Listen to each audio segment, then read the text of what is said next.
Breaking news, operation Sindoor grand success అయింది. మరి ఈ సక్సెస్ వెనకాల అసలు ఎవరున్నారు? ఈ ఆపరేషన్ మొత్తం కూడా ఇంత సక్సెస్ అవడానికి రీజన్ ఎవరో కాదు, ఒక మహిళ. ఆ మహిళ పేరు సోఫియా ఖురేషీ. అసలు ఆమె ఎవరు? మన భారత సైన్యంలో ఆమె ఇవేవే విభాగంలో పనిచేస్తుంది. ఆమె ఇంత గ్రాండ్ సక్సెస్ అసలు ఎలా చేయగలిగింది? పైగా ఒక మహిళ ఇంత సక్సెస్ తీసుకొచ్చి ఇండియా దగ్గర పెట్టింది. ఆ మహిళ గురించి మనం ఖచ్చితంగా తెలుసుకునే ప్రయత్నం చేద్దాం. అలాగే దానికన్నా ముందు పహల్గామ్ అటాక్ లో ఏం జరిగింది ఆ రోజు మర్చిపోయారా? ఆ ఉగ్రవాదులు ఒక మహిళ భర్తను చంపేసి వెళ్ళి నీ మోడీకి చెప్పుకో, ఏం చేసుకుంటారా చేసుకోండి అంటూ కూడా ఆ పిచ్చి వాగుడు కూశారు ఆ పాకిస్తానీ పెంపుడు కుక్కలు. మరి ఈరోజు అలాంటి మహిళలతోటే ఇద్దరు మహిళల గురించి మనం మాట్లాడుకోవాలి. అందులో నేను ముందుగా సోఫియా ఖురేషీ గురించి చెప్పే ప్రయత్నం చేస్తాను. దానికి సంబంధించి పూర్తి వివరాలు ఇవ్వడానికి కూడా మా జర్నలిస్ట్ మహేష్ గారు లైన్లో ఉన్నారు. ఖురేషీ అసలు ఏం చేసింది? అసలు మామూలుగా కాదు. అసలు పాకిస్తాన్ ఉగ్ర సంస్థలకి రిటర్గా చెప్పాలంటే ఉచ్చపోయించింది ఈ మహిళ. భారత మహిళలు ఎక్కడ కూడా తగ్గరు అనే విధంగా ఈరోజు ఆపరేషన్ సింధూర్ని గ్రాండ్ సక్సెస్ చేసింది. ఆ మహిళ గురించి పూర్తి విషయాలన్నీ కూడా తెలుసుకునే ప్రయత్నం చేద్దాం. మహేష్ గారు చెప్పండి, ఆ మహిళ ఎవరు? ఆమె ఏ ప్రాంతానికి చెందినవారు? మన భారతదేశంలో ఆమె ఒక ఆపరేషన్ సింధూర్ ఇంత గ్రాండ్ సక్సెస్ అవ్వడానికి ఆమె మెయిన్ మూలం అంటూ కూడా చెప్పే ప్రయత్నం చేస్తున్నారు.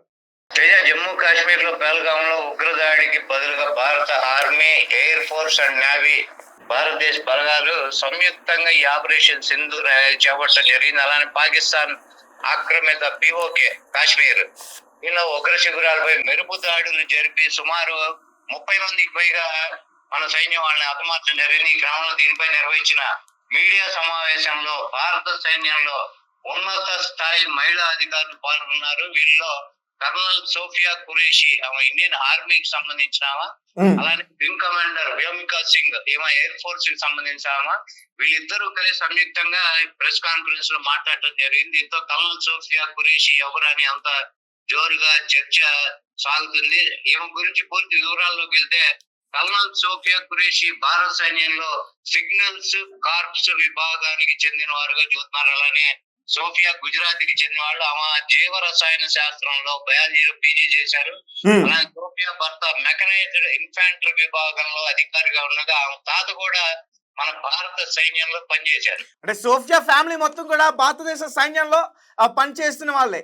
అవును, వీళ్ళు అందరూ అంటే ఆమె తాత, భర్త, ఆమె అందరూ వీళ్ళు ఇండియన్ ఆర్మీలో పనిచేస్తున్నారు. అలానే 2016లో నిర్వహించిన ఎక్సర్సైజ్ ఫోర్స్ 18 అనే అంతర్జాతీయ సైనిక్ గ్రూప్ లో కూడా భారత బలగాలకి నాయకత్వం వహించడం జరిగింది. ఇందులో పాల్గొన్న 18 దేశాల బృందాల్లో ఆమె ఒక్కటే మహిళా నాయకుడు కావడం విశేషం. అలాగే మొత్తం 18 దేశాలు ఇందులో పాల్గొంటే మన భారతదేశానికి ఈమె ప్రాతినిధ్యం వహించింది, నాయకత్వం వహించింది ఈ మహిళ ఒక్కరే. భారతదేశం నుంచి పాల్గొన్న ఈమె 18 దేశాల్లో పాల్గొన్న వాళ్ళలో ఈమె ఒక్కటే లేడీ కావడం విశేషం. అలానే ఖురేషీ ఐక్యరాజ్య సమితి శాంతి బలగాల్లో 6 సంవత్సరాలు ఈమె సేవలు కూడా అందించడం జరిగింది. ముఖ్యంగా 2006లో కాంగోలో జరిగిన మిషన్ లో ఆమె చాలా ముఖ్య పాత్ర పోషించడం జరిగింది.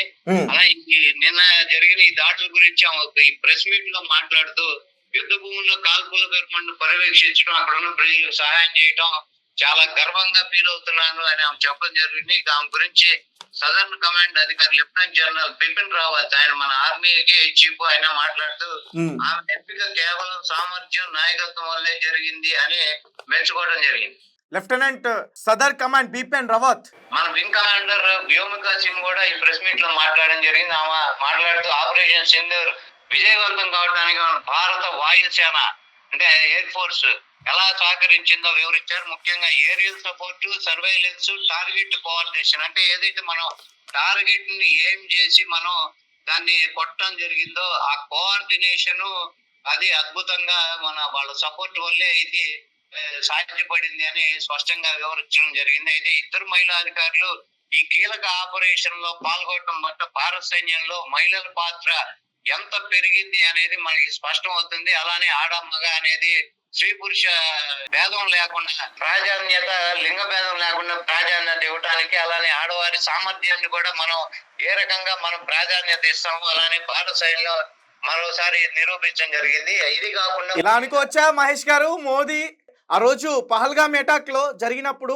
ఆ మహిళకి వెళ్ళి నీ మోదీకి చెప్పుకో అని చెప్పేసి అన్నారు కదా, ఆ మహిళను వదిలేసి ఈరోజు మహిళలే ఇక్కడ అటాక్ చేయడం, ఇద్దరు మహిళలు అందులో కీలక పాత్ర పోషించడం, ఇది ఎంతో భారతదేశానికి ఒక గర్వకారణం అంటూ కూడా నేను చెప్పే ప్రయత్నం చేయొచ్చు. ఖచ్చితంగా ఇప్పుడు మొన్న వాళ్ళు ఉగ్రవాదులు వాళ్ళు జరిగిన దాడిలో వాళ్ళు భారత దేశాన్ని చెందిన హిందూ మతాన్ని వాళ్ళు పేర్లు అడిగి చంపడం, అలానే వాళ్ళ భార్యల ముందే భర్తల్ని కాల్చి చంపటం, అలానే మీ మోడీకి చెప్పుకోండి అనడం జరిగింది. ఈ ఆడవాళ్ళు ఎవరైతే అంత క్షోభకు గురి అయ్యారో అదే ఆడవారిని ఉపయోగించి ఈ దాడులకి వాళ్ళ సూత్రధారులుగా వాళ్ళ ముందుని నడిపించడంతో మీరు అన్నట్టుగా ఇలానే ఈ కక్ష సాధింపు చర్యలో భాగంగానే ప్రతీకార చర్య ఎలా ఉంటుంది భారత్ అనేది నిరూపించడానికే ఈ రకంగా వీళ్ళని ముందుండి నడిపించడం జరిగిందని భావించవచ్చు.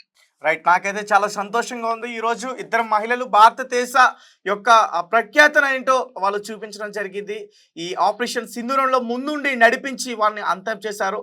సో నిజానికి ప్రతి ఒక్క భారతదేశ మహిళ కూడా చాలా గర్వంగా ఫీల్ అవుతుంది.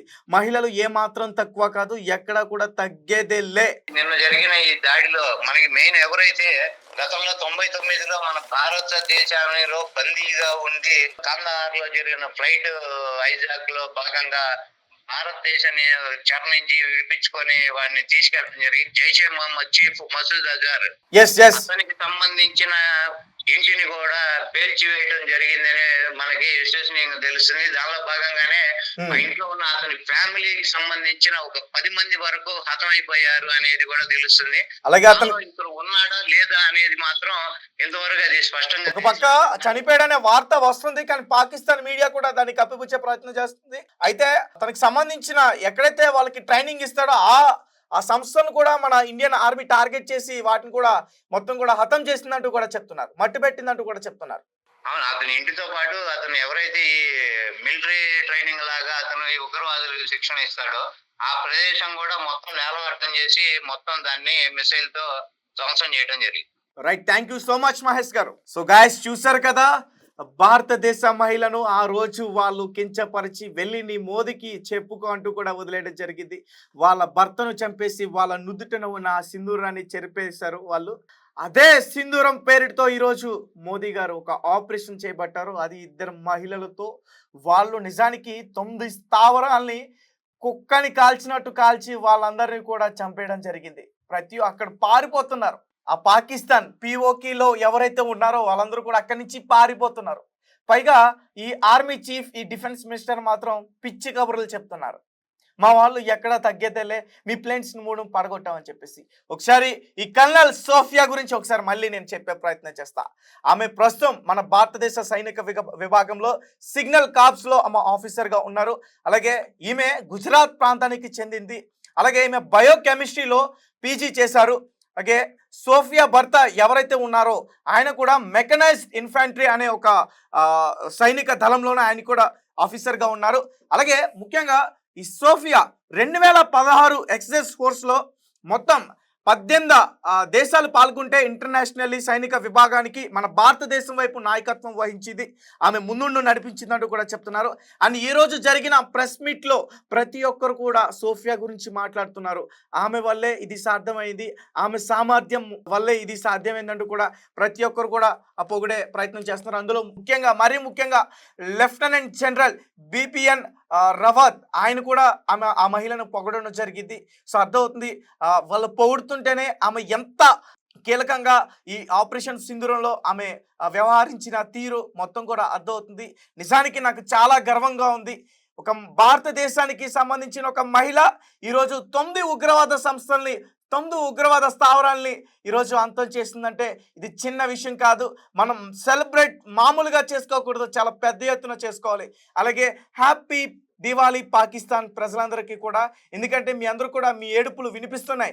ఈ మే 7 మొత్తం మీ జీవితాంత కాలం కూడా గుర్తుంటుంది. మీరు ఏడుస్తూనే ఉంటారు, ఈ ఏడును తలుచుకుంటే మీరు జీవితాంతం ఏడుస్తూనే ఉంటారు. ఎందుకంటే మా భారతదేశంలో ఏ పాపం తెలియని ఆ భారతీయ పౌరుల్ని మీ పాకిస్తానీ పెంపుడు కుక్కలు ఏ రకంగా చంపించారో మేము ఇంకా మర్చిపోలేదు. అండ్ ఇంకొకటి, అలాగే మన కమాండర్స్ కూడా ట్వీట్స్ చేస్తున్నారు, ఇది ప్రారంభం మాత్రమే. అంటే ఒక సినిమాకి ముందు రిలీజ్ అవుతుంది టీజర్,